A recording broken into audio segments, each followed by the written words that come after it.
So this video shows how to create and install your first Helm chart. So you can run Helm list command to list all your existing Helm chart. Right now there is nothing. So you can see you can use this Helm create command to create a new chart. Just run Helm create sample chart. We can see one folder is created with name sample chart. Inside that folder we can see chart.yaml, values.yaml, charts folder, templates folder.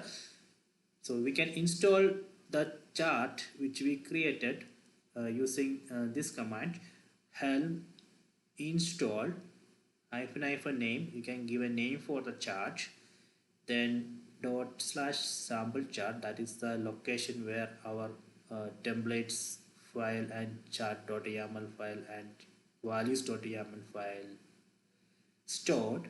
Then --set. So here I am overriding the values service.type value equal to load balancer. So if you open values.yaml, there you can see a variable service.type.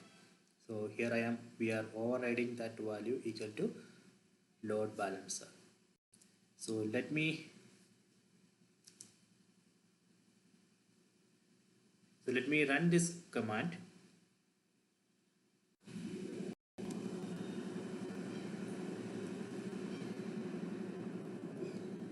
So when you run helm install, you can see it has created a service. You can see the resources service and a deployment.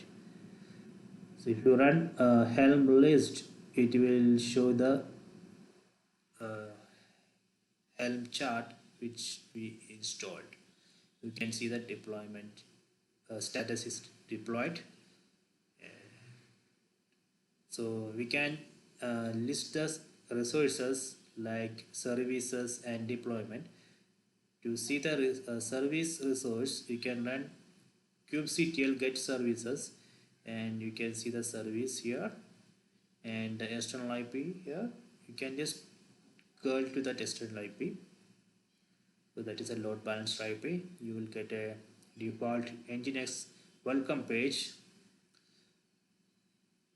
So that means our service, that service is up and running. You can also try these commands like get pods, it will show the pods, then get deployments, it will show the deployment resource. So this way we can create and install your first Helm chart. So I hope you enjoyed this video. Please subscribe my channel, please like and share the video. So you can just check that created sample chart folder. You can see the chart.yaml, values.yaml, then templates folder. If you go to templates folder, you can see the YAML file. If you go through that YAML file, you can easily figure out how it's creating the deployment and resource deployment and service resources